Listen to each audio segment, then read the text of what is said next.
Please join me in a few moments of centering silence.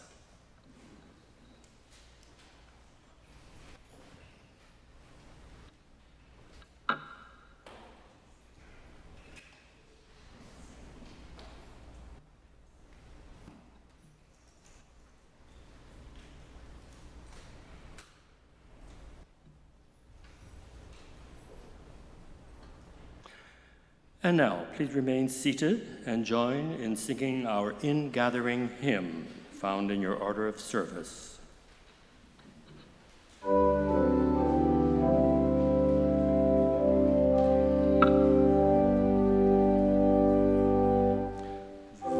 still and small, deep inside all, I hear you call, singing. In dark and rain, sorrow and pain, still you remain singing, calming my fears, quenching my tears, still you remain singing.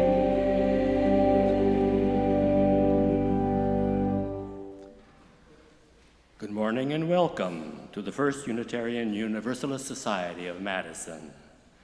In this community, curious seekers gather to explore spiritual, ethical, and social issues in an accepting and nurturing environment. Unitarian Universalism supports the freedom of conscience of each individual, as together we seek to become a force for good in the world. My name is Carlos Moser, a long-standing and faithful member of this congregation, on behalf of which I wish to extend a special welcome to visitors. We consider ourselves a welcoming congregation, so however you identify yourself or wherever you find yourself on your life's journey, we celebrate your presence among us. We encourage newcomers to stay for our fellowship hour after the service, to visit the library, which is directly behind you across the center doors. Bring your drinks and your questions. You will find members of our staff and lay ministry on hand to welcome you. You may also look for persons holding teal-colored stoneware mugs. They will be members of the FUS knowledgeable about our faith community and who would love to visit with you. If you'd like to learn more about this sustainably designed addition to our national landmark, the Frank Lloyd Wright designed meeting house, please meet near the large glass windows on your left side of the auditorium immediately after the service. Your guide today, Rose Detmer.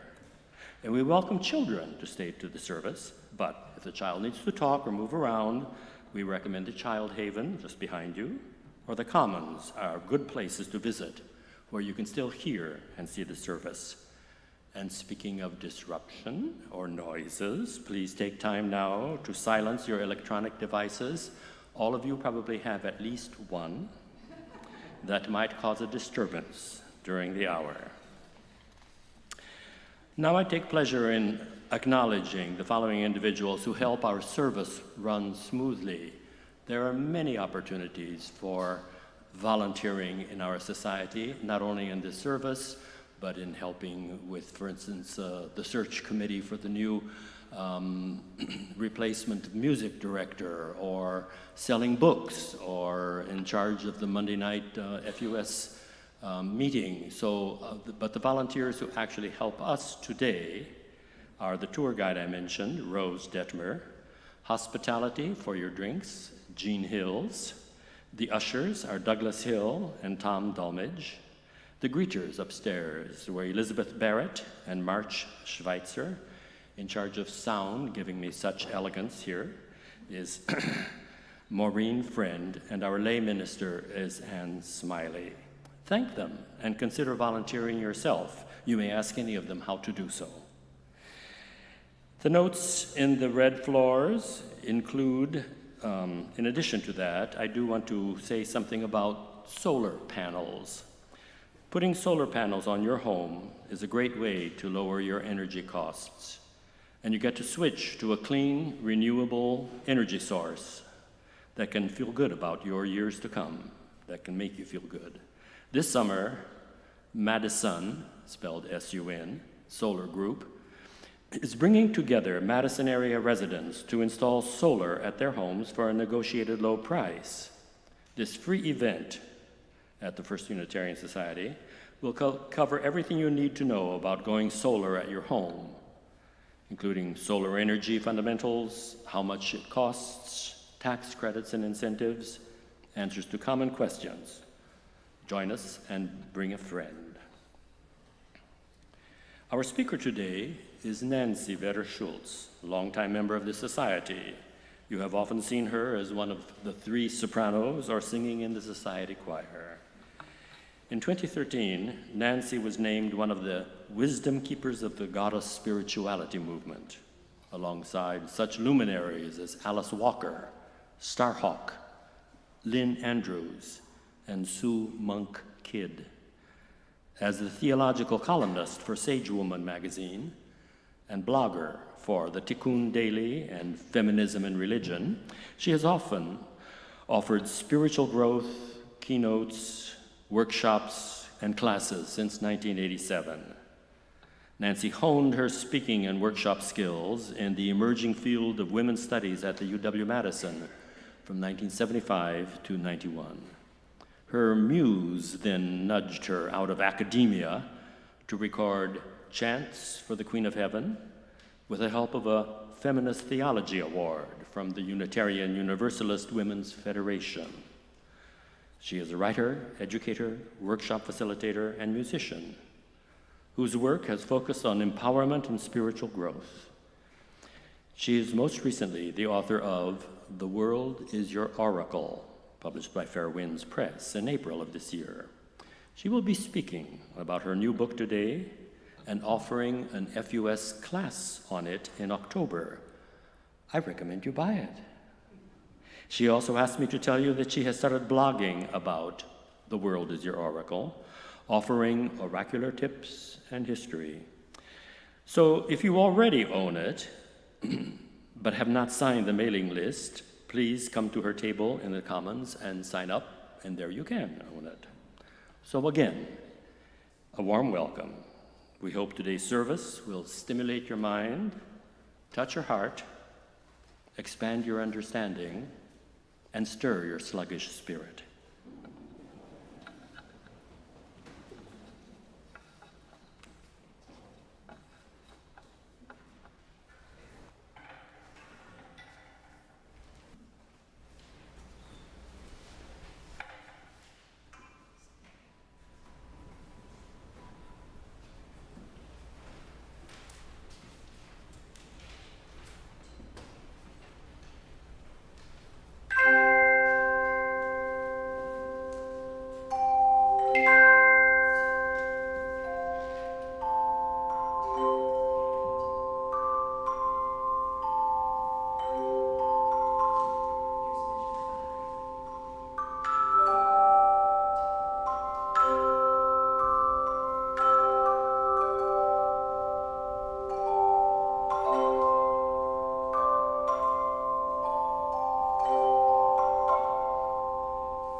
Our opening words today are from In Lieu of Flowers by Nancy Cobb.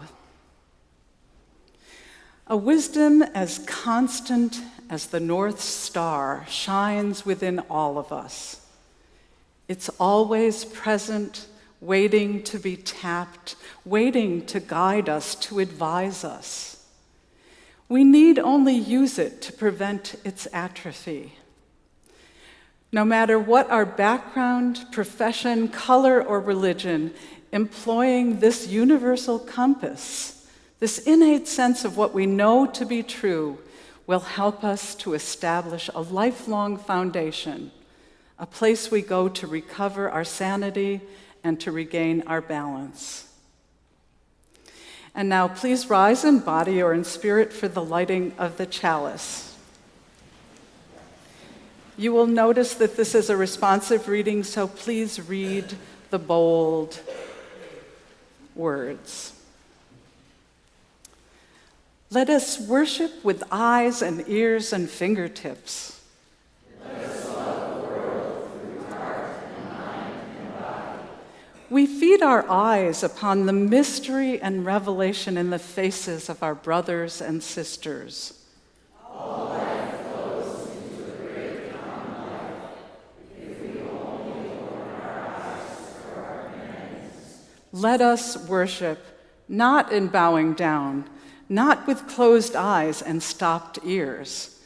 Let us worship with the opening of all the windows of our beings, with the full outstretching of our spirits. And while you're still standing, reach out, please, and exchange friendly greetings with your neighbors. What do you want? Exchanging friendly greetings. Thanks.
And please be seated for the sharing of joys and concerns.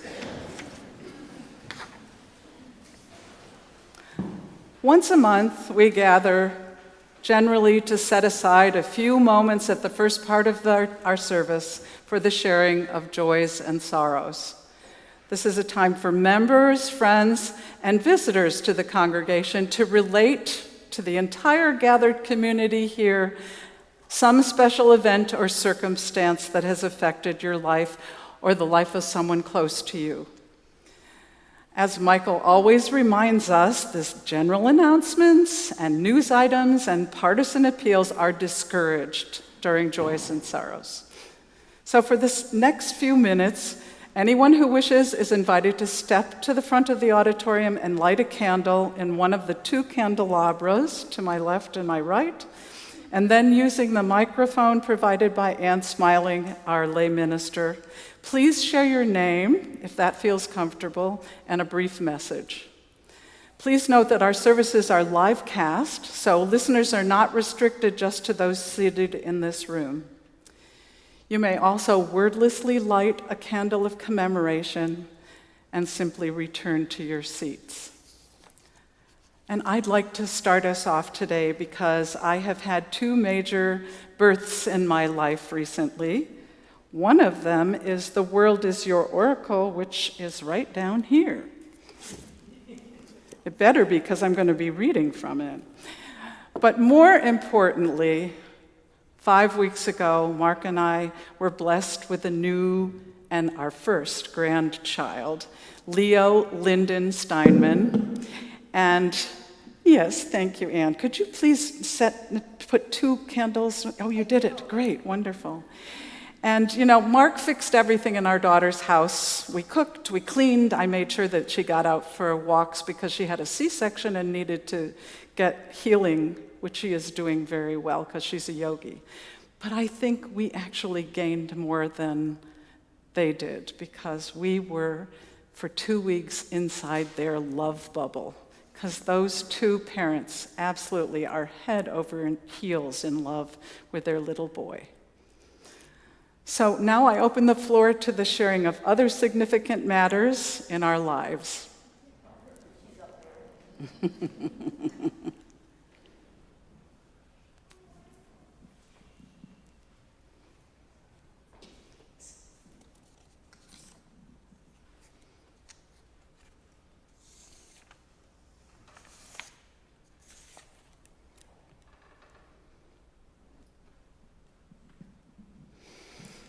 I'm Rosalind Woodward, and this is gratitude to you all. Since the end of January to now, I've been having medical problems, and many, many people have helped me out. And I just wanted to say thank you to this community for all the support and love you've given me during this time.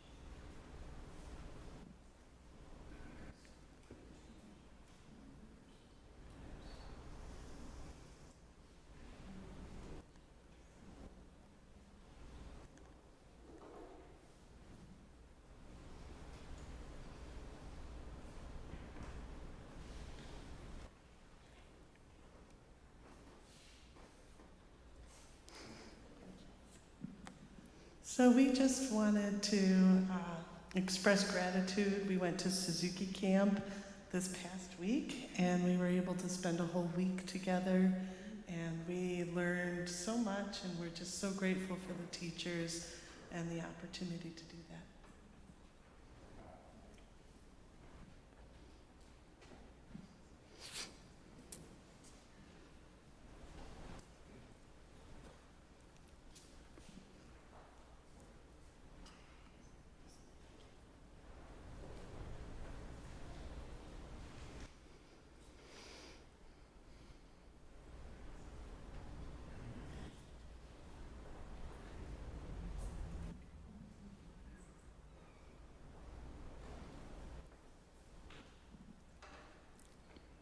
Hi, I'm Sandy Curley.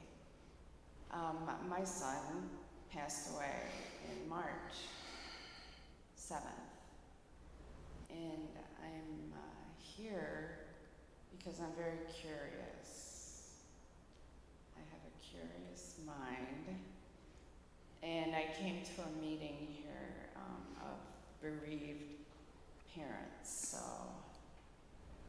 his name was Cameron Krebs. So that's all I got.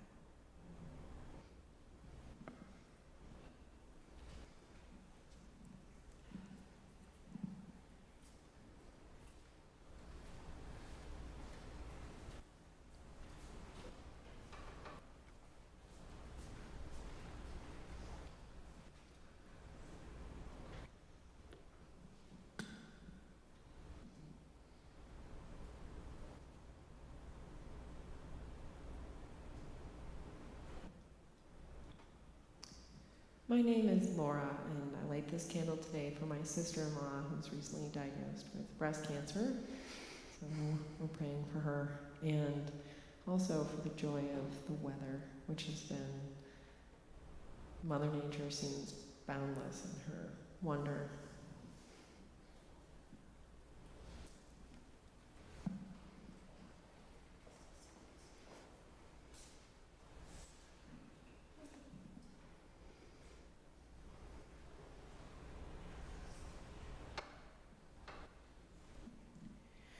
My name is Teresa.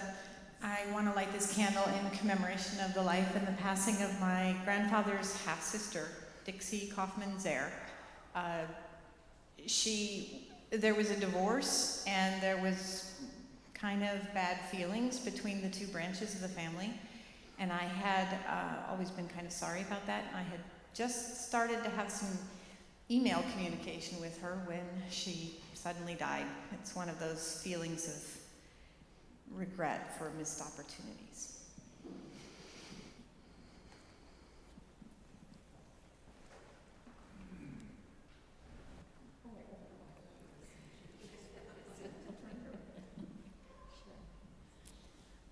Do we light it first?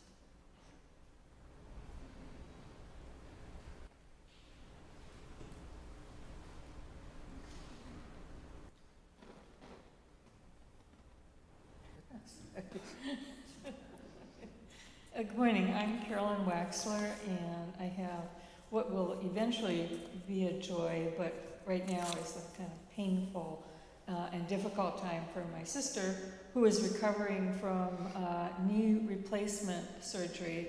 So this is for her and for her partner, Anne, who is caring for her, and she'll have the other knee replaced in sometime this fall, and it will allow her to have greater mobility and do more of the things that she likes to do.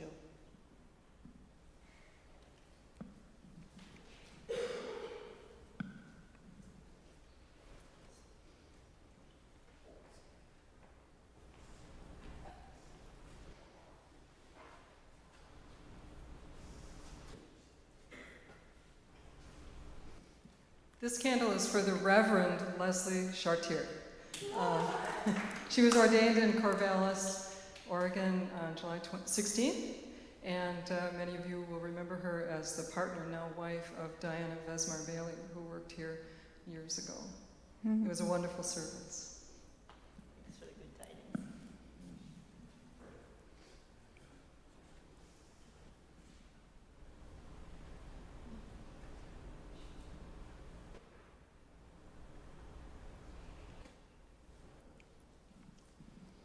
Good morning. I'm Morris Waxler. Happy birthday, Marianne Kelman. She was 87 yesterday, and I visited her accidentally on Thursday when I was downtown. She's at the memory unit, and we have a lot of fun because she does remember some things, and anyhow, we had a great time. She's 87.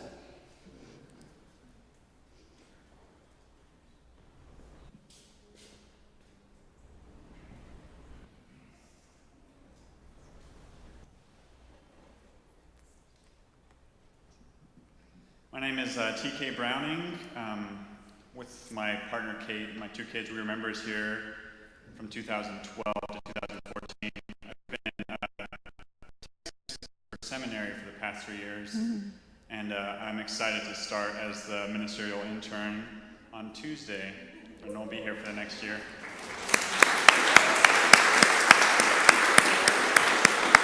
My hair was shorter then, and I went by Tim, but now I'm TK.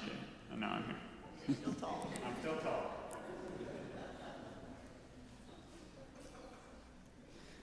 So in addition to those just shared, we also acknowledge all of those unspoken joys and sorrows that remain among us. As a community of concern and caring, we hold these in our hearts as well. Let us sit silently for a few moments in the spirit of empathy and hope.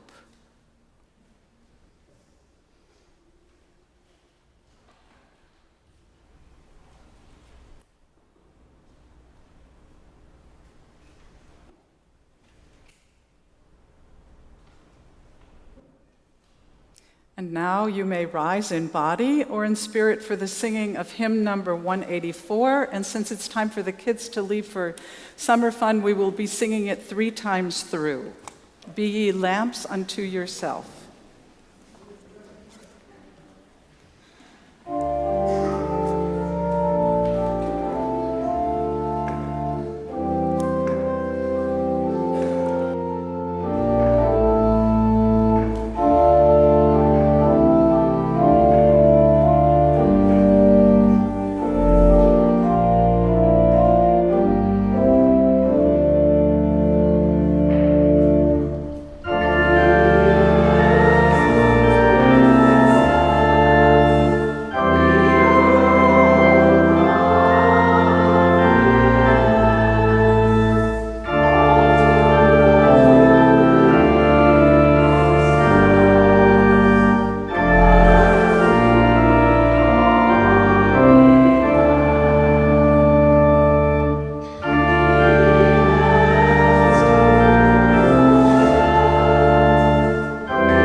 You may be seated.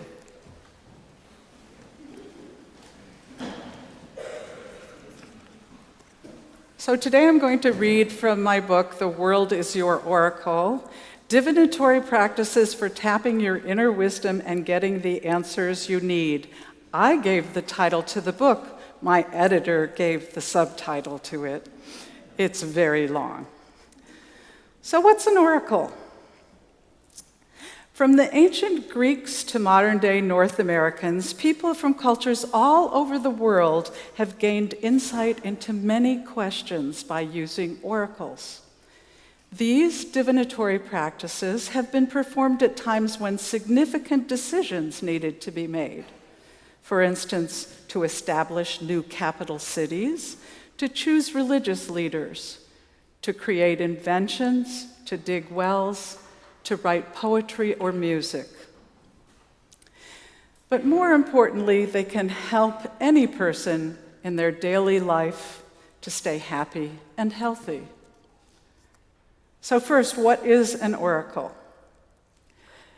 An oracle is simply a technique for uncovering the answer to a question. If you're stumped by a situation or by the behavior of a person in your life, an oracle can help you understand the situation.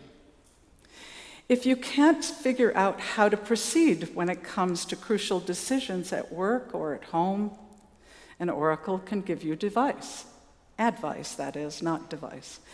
These divinatory practices reveal guideposts for your life by helping you tap into your unconscious mind, where your inner wisdom resides.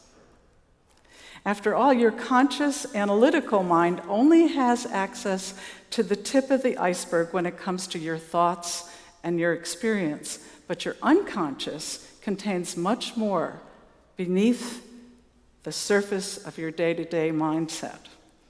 It's a storehouse of hunches, feelings, instincts, and all sorts of knowledge that you can tap into and access through divination. It's the font of your memories, your creativity, and your intuitions. So, how do oracles foster wisdom in your life? Every day we are bombarded by advertising messages, expert advice, campaign promises, and opinions of every sort. Sometimes it's hard to hear ourselves think. Instead, we need to listen to what Steve Jobs, Apple CEO and co-founder, calls the whisperings of intuition. According to Jobs, these wise flashes of inspiration will help us to be successful in an environment of rapid change where analytical thinking no longer suffices. In fact, a gathering of 1,500 CEOs from around the world recently identified these types of creative insights as the best strategy for dealing with a world that's volatile, uncertain, and complex. Recent studies also show that to a large degree, we reach our decisions unconsciously.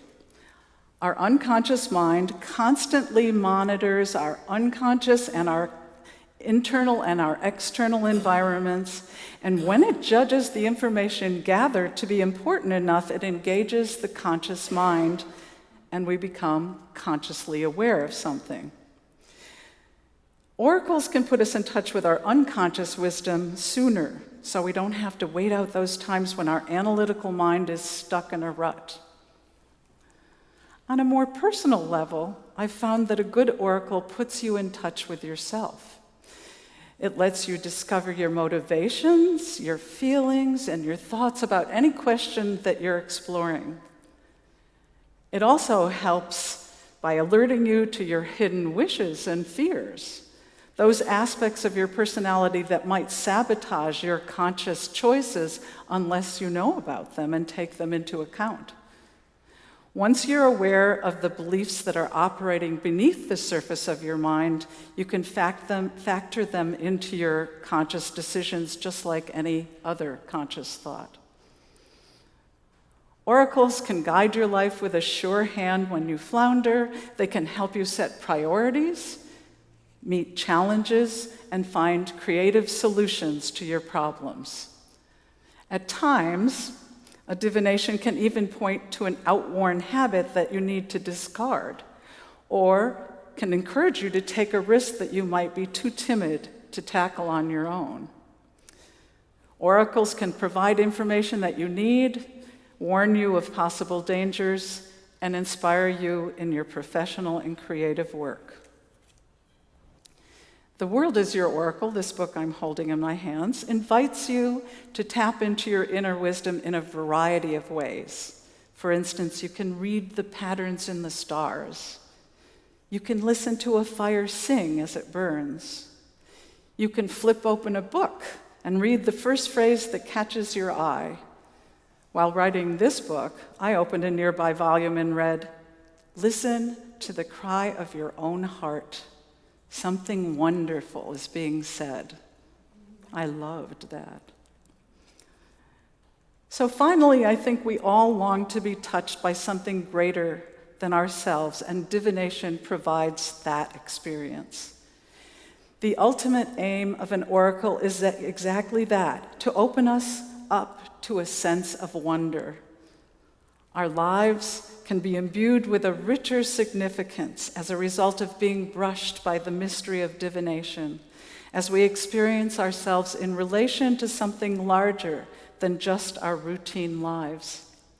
It can create an ongoing awareness of the adventure of our lives, open at any moment to our inner knowing and the wisdom of the universe.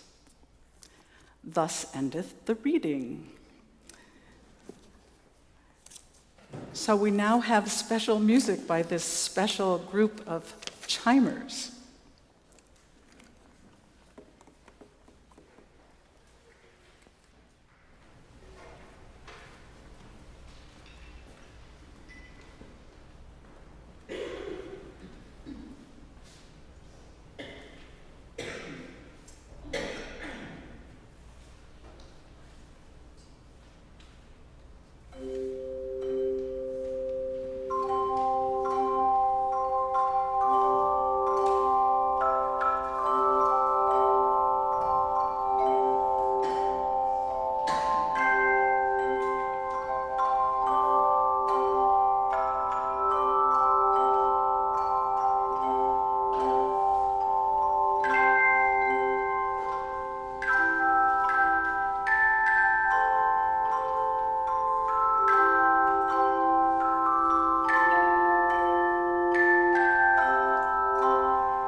And that was special. Thank you so much for the beautiful music this morning.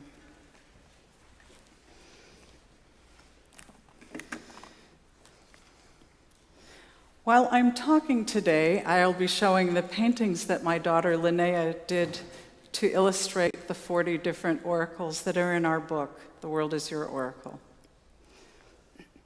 So you may be wondering how this highly educated person became the author of a divination book.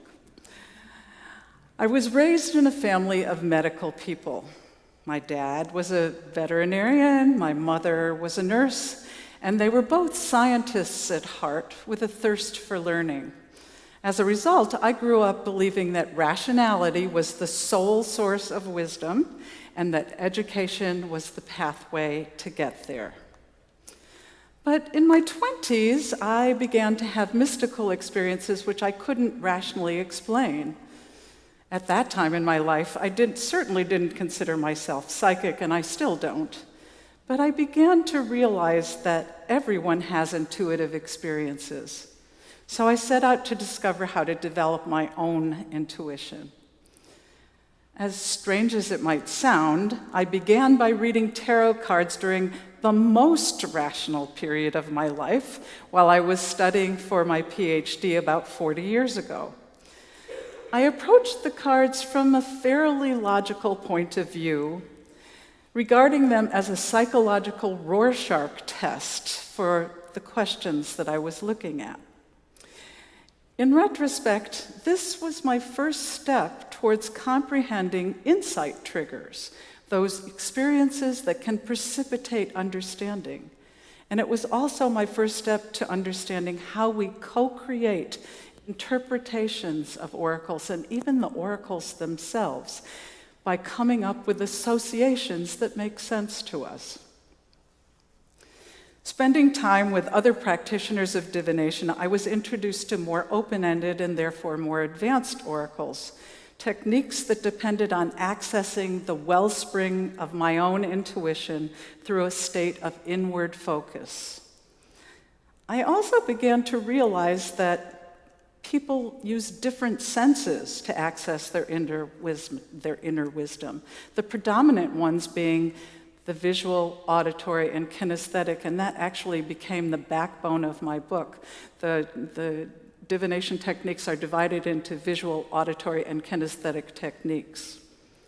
And eventually, I started to create my own oracular techniques based on, in one sense, on the adaptations of ancient or indigenous practices, and some of them based on my own experience doing divination. And the ultimate result was, of course, my newly published book, The World is Your Oracle, a compilation of 40 multicultural divinatory techniques for tapping your inner wisdom. In North America, many people associate divination with either ancient religions or the occult. Traditionally, this concept has conjured up the image of an old woman with a deck of playing cards who's trying to tell someone's fortune. And we don't have to look very far to discover the reason for our dominant notions about divination, because the first definition in most English dictionaries states that it's the practice of attempting to foretell future events or discover hidden knowledge using occult or supernatural means. But from my perspective, this is an archaic understanding of divination, one that was created during a time when we had sharper delineations between the everyday and the mysterious, the natural and the supernatural.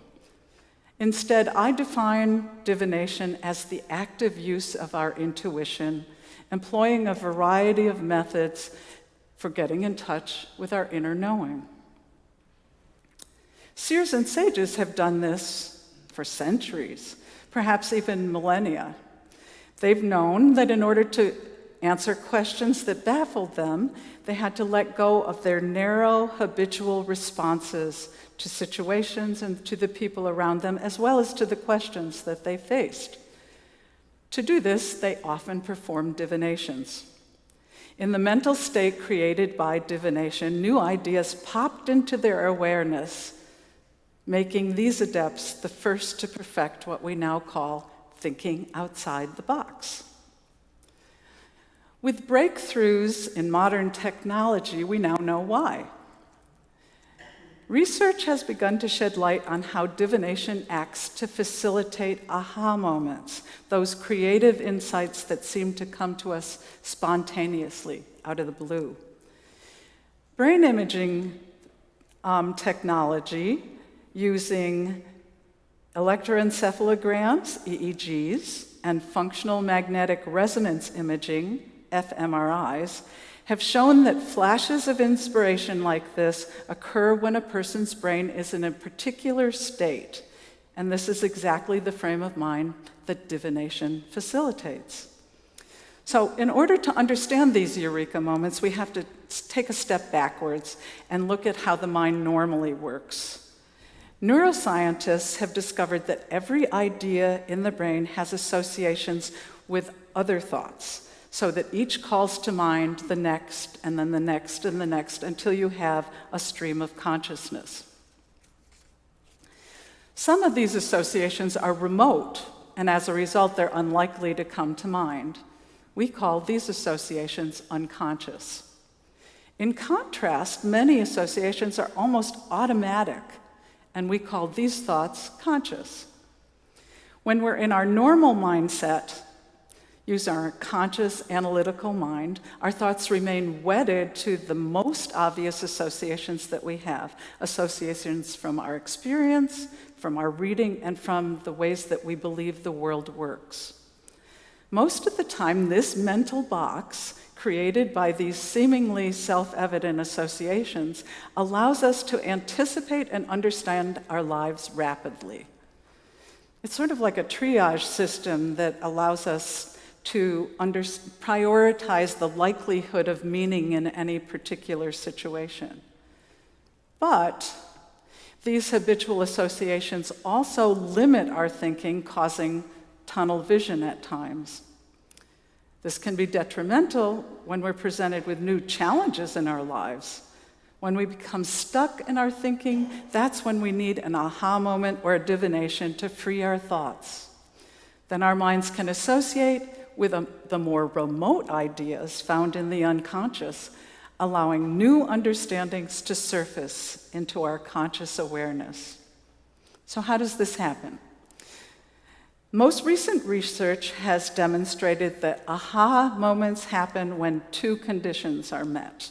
And the first of these is a burst of alpha wave activity called the brain blink.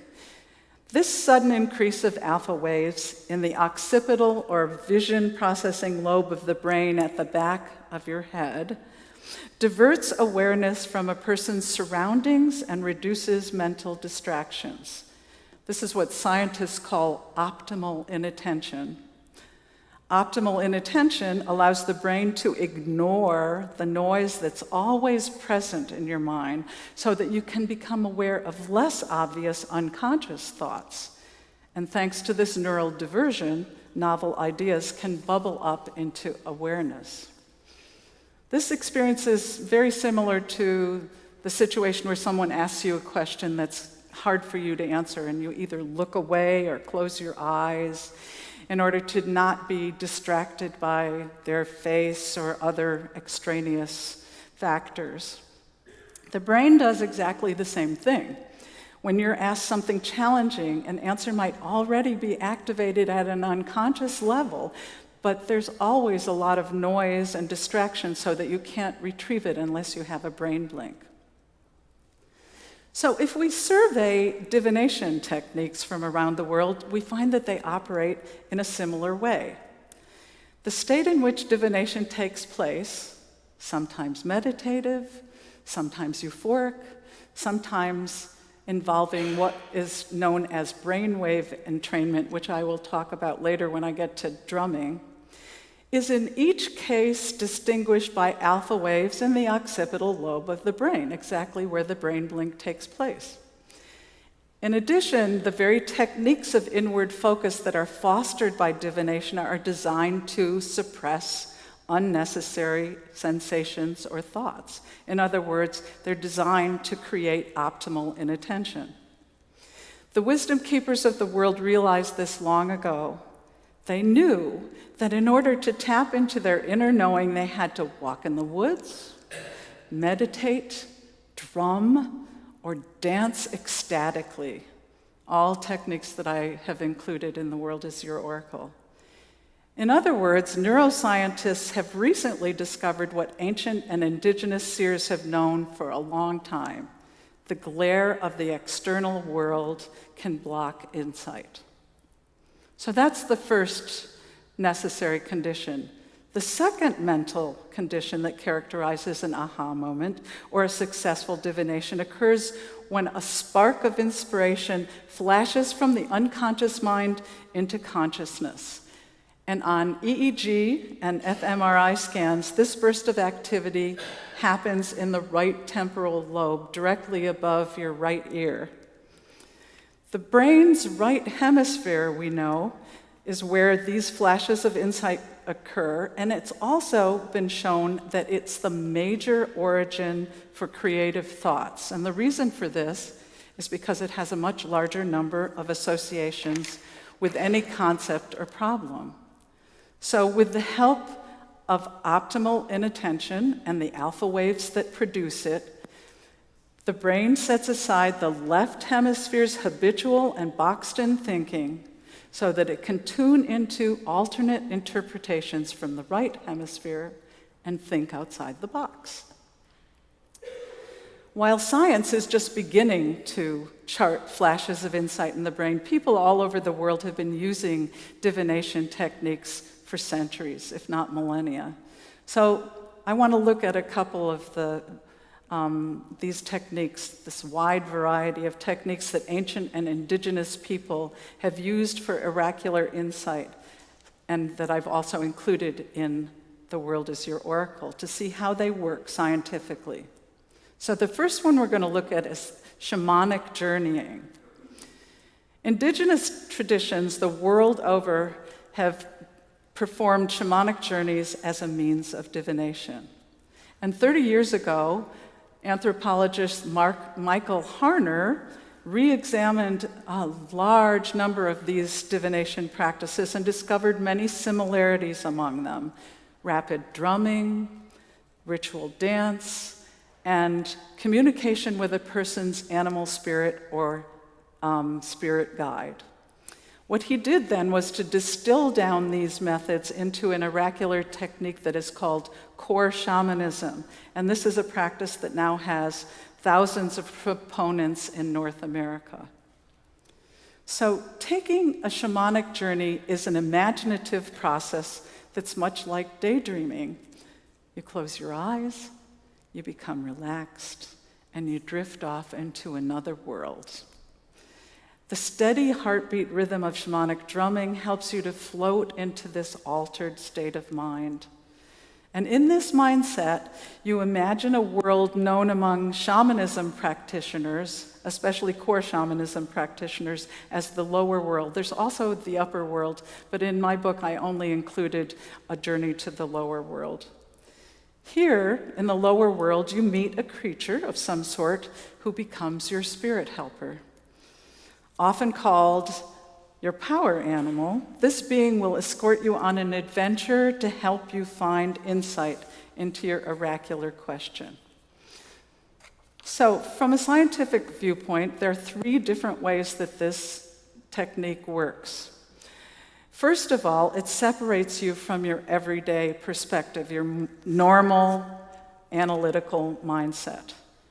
Visiting another realm in your imagination, especially one that is far different from your everyday life, can dissipate thoughts that have become fixed in your mind, and this is what science calls fixation forgetting.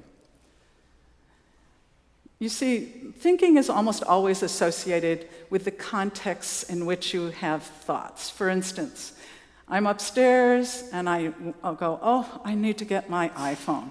I go down the stairs, but but by the time I get to the living room, I can't remember what I came for. So I go back upstairs and, oh yes, it was my cell that I was looking for. So in a similar way, changing your context by getting far away from your normal haunts helps you to overcome those obvious first thoughts in order to tap into more obscure answers to your query. Once you've left your habitual judgments and assessments behind, you can think more easily outside the box. So that's the first way that it works. Secondly, when you call on a spirit helper to guide your divination, you also enlarge your thinking from your small personal point of view to include the larger perspective of the numinous, the spiritual. Seeing a bigger picture, in this case perhaps the biggest picture, is another scientifically proven practice that induces flashes of insight. It's one of the best ways to see more of the interconnecting pieces that make up your puzzle, even those that seem unimportant. Similarly to dreaming, the shamanic journey also involves a semi-conscious state of inward reflection in which novel ideas can be incubated from an oracular question. This is the third way that this technique works. Science has now shown us that this type of unconscious incubation is what generates insights, since hidden relationships brought from the unconscious to the forefront of the brain are the material from which sudden realizations are drawn. Incubation involves taking time away from your issue or your problem.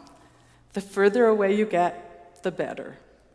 The easiest way to incubate an oracle is to sleep on your question and come up with a dream that answers it, which is also one of the techniques in the world is your oracle. But you can also take a short break from consciously considering a problem by taking a walk in the woods, or in this case, by journeying to the lower world. So some divination methods only involve one means of gaining oracular insight, but this one has three. Changing your context, which leads to fixation forgetting. Secondly, broadening your attention, and therefore broadening your thinking. And thirdly, incubation.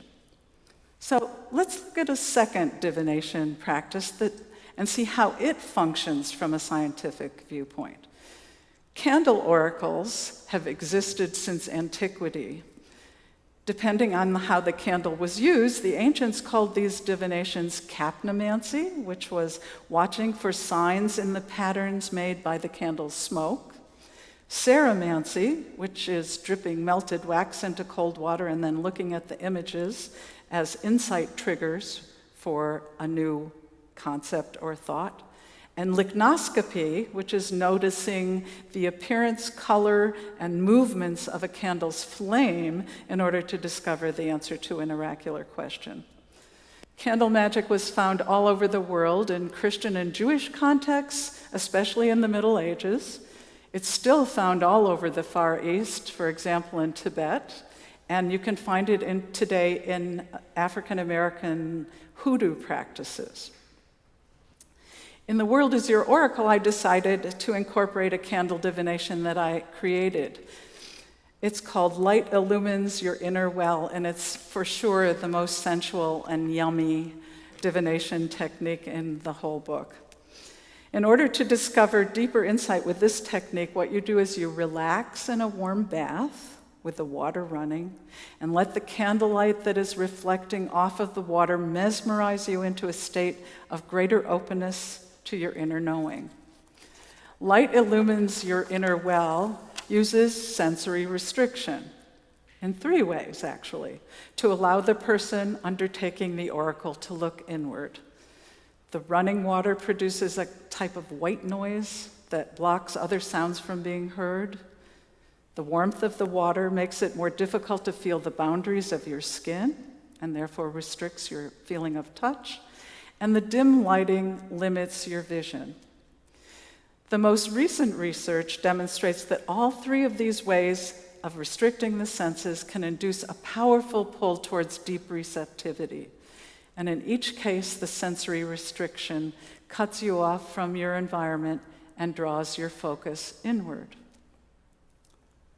So the last divination practice I want to look at is drumming, also included in The World is Your Oracle.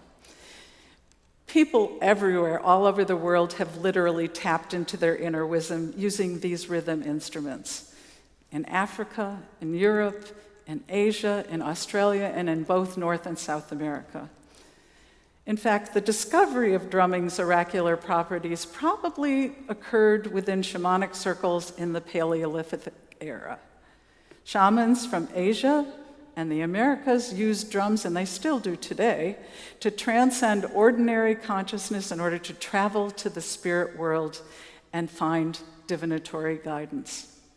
Tom Keepers, a Cochiti drum maker, says, and I quote, "To consult the drum, present your question to the drum and then play a steady beat until it provides an answer. It's that simple and that profound." So this rhythmic technique uses what people call brainwave entrainment in order to create a semi-conscious state of inward focus.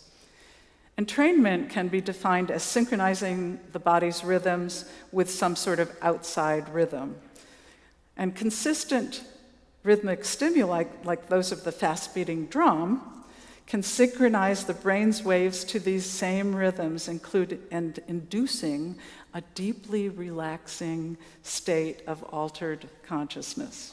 A recent study by Barry Quinn, PhD, demonstrates that even a short drumming session can double alpha wave activity, and as we've seen, alpha wave activity can lead to an aha moment or an oracular insight.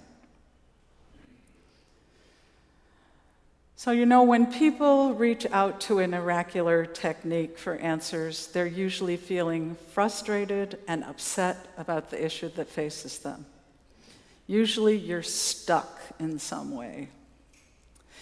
Divination allows your mood to lighten and helps you to become more peaceful, since it eliminates extraneous thoughts or feelings concerning your query. And this is perhaps the most important thing that I learned from the recent scientific research.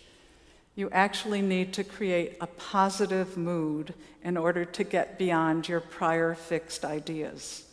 So my suggestion is to smile, because even earlier research has shown that if you smile, you become happier. And the recent EEGs and fMRI studies demonstrate that emotions like joy and tranquility and love all facilitate aha moments. As I say in my divination workshops, it's important to warmly anticipate the insight that will come to you. So let go of your anxieties and find that anticipatory glow for the outcome of your oracle. Or as Bobby McFerrin says, "In every life there is some trouble. When you worry, you make it double. Don't worry. Be happy."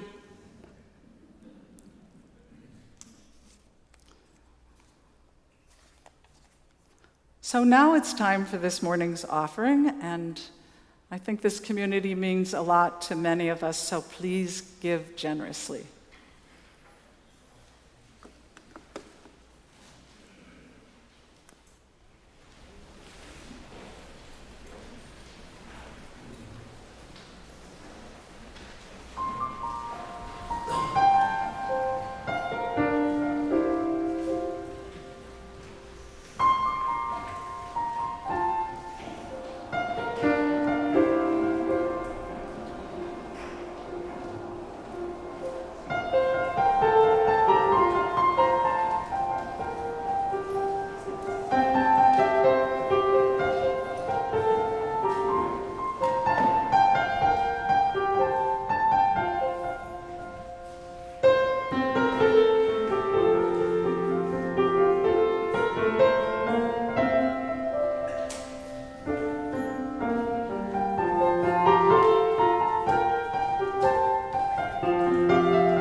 Our closing hymn is number 3848, Guide My Feet.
So please be seated for the benediction and the postlude.